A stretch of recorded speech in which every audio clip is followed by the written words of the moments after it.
His Grace Gilbert Garcera, the Archbishop. I am really impressed that you call Archbishop Archbishop, no? Dear Father Oscar, Reverend Fathers, sisters, and my dear people of God. It indeed gives me immense joy to stand amidst you at the great national shrine of Saint Padre Pio. My sincere gratitude to His Grace Gilbert Garcera for his invitation, welcome, and hospitality. Let me begin my reflection with a brief profile of Saint Padre Pio of Pietrelcina. Padre Pio was born in Italy. He is a Catholic priest and mystic who lived in the 20th century. He is widely regarded as one of the most revered and beloved saints of Catholic Church. Padre Pio was born on May 25th, 1887, in Pietrelcina, Italy. At young age, he felt a strong calling to the priesthood, and he entered the Capuchin order in 1903. Padre Pio is perhaps best known for experiencing the stigmata, the wounds of Christ, which first appeared on his body in 1918. These wounds remained with him for 50 years until his death in 1968. His stigmata attracted worldwide attention and scrutiny. Padre Pio had a profound ministry of hearing confessions, and he spent long hours each day in the confessional. He was known for his compassion, patience, and ability to provide spiritual guidance.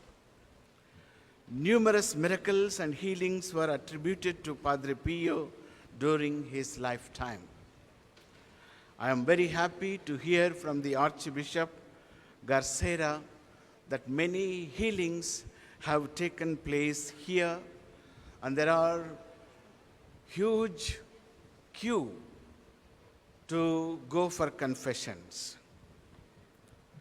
Many people claimed to have been miraculously cured of illness through his intercession. Padre Pio has a deep and fervent prayer life. He spent hours in prayer, often in solitude, and emphasized the importance of strong spiritual life. Despite the attention and fame that surrounded him, Padre Pio remained humble and simple in his style. He often referred to himself as a poor friar and rejected personal recognition.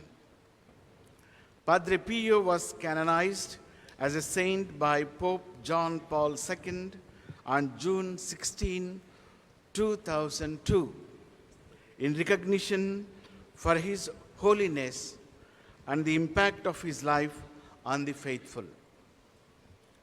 Padre Pio's life and teachings continue to inspire countless people to deepen their faith, seek holiness, and trust in God's providence.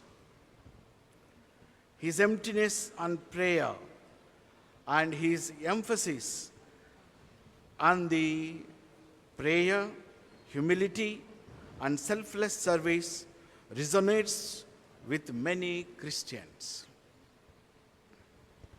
Padre Pio's life serves as a powerful testament to the transformative power of faith, prayer, and selfless service. His devotion to God his compassion for others, and his mystical experiences have left a lasting impact on the Catholic Church and the world.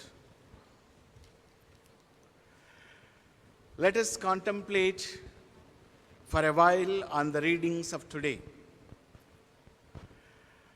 The readings that we have chosen for today's feast could be summed up in 3 I's. That is intercession, integration, and instruction. Intercession for conversion, integration of gifts, and instruction with compassion.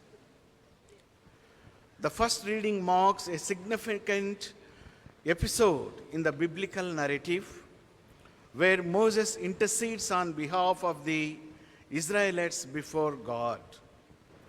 In this message, the Israelites have just made a golden calf to worship as an idol while Moses is on Mount Sinai receiving the 10 Commandments from God. This act of idolatry greatly angers God, and he is prepared to punish the Israelites severely. The passage begins with God expressing his anger and disappointment at the Israelites for turning away from him so quickly. He describes their actions as corrupt and sinful, accusing them of stiff necks, which implies stubbornness and rebellion. God threatens to destroy the people and start over with Moses. Moses, upon hearing God's anger and intention to punish the people of Israel, immediately intervenes on behalf of his people. He employs several arguments in his intercession. He reminds God of his promises to make the descendants of Abraham, Isaac, and Jacob into a great nation, implying that destroying them would go against his covenant promises. Secondly, Moses appeals to God's reputation among the nations. He questions what the Egyptians and other nations will think if God destroys the Israelites. In response to Moses' intercession, God relents from his initial plan to destroy the Israelites. This demonstrates God's willingness to listen to the prayers of his chosen leader and to be merciful in the face of repentance and intercession. This passage highlights the concept of intercession, where a righteous individual, in this case Moses, pleads with God on behalf of others. It underscores the importance of prayer and the role of individuals as mediators between God and people. Padre Pio, like Moses, always interceded before God for his people so that God's heart is converted. God's conversion is made manifest in his mercy. Padre Pio now intercedes for us before God so that we convert, take a U-turn, and identify God who is merciful, as our beloved Pope Francis always says. The second reading is taken from the last pages of the letter to the Romans. Paul provides guidance on Christians living and conduct of believers with the Christian community. This is divided into 4 sections. Number 1, humility and self-understanding. The message here is that each member of the Christian community should recognize their unique gifts and talents, while also understanding their limitations. Pride and arrogance should be replaced with humility and gratitude. Second, unity in diversity. Just as human body has many parts with different functions, so does the body of Christ, that is the church. Believers are seen as interconnected, interdependent. Each member has a unique role to play. All are essential for the proper functioning of the body. Third, spiritual gifts and service. These gifts are seen as divine endowments given by the Holy Spirit for the edification and service of the church. The message is that these gifts should be used for the common good, promoting the welfare of the entire Christian community.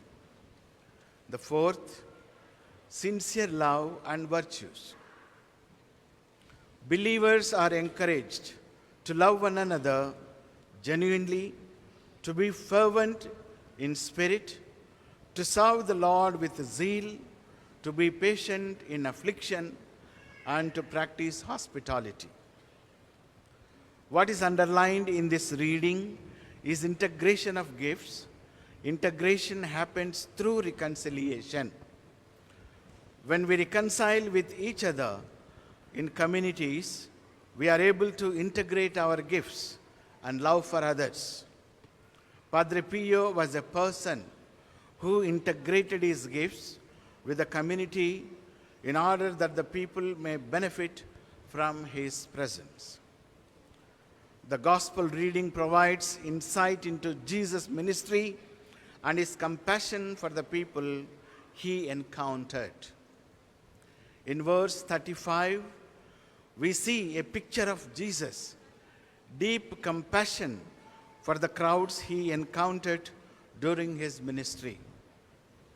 Jesus' statement that the harvest is plentiful refers to the readiness of many people to respond to the message of the kingdom and financial spiritual nourishment. Jesus tells his disciples to pray earnestly to the Lord of the harvest to send out laborers into his harvest. In the gospel reading, the instruction of Jesus is rooted in compassion or empathy. Padre Pio was a person of compassion or empathy, for he showed primarily the seed of compassion at the confessional. In the light of the tagline for the synod, for a synodal church, we may say Moses, as a person of communion, re-established covenantal union with God and God's people. Paul invites his community, remembers to share their gifts, thus leading them to greater participation.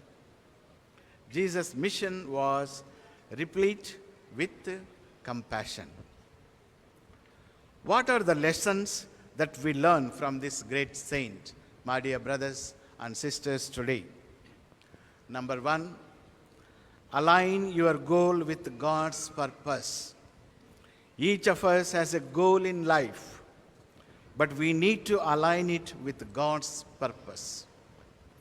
Second, we may not have stigmata, 5 wounds, on our body, but our hearts and minds are often filled with wounds.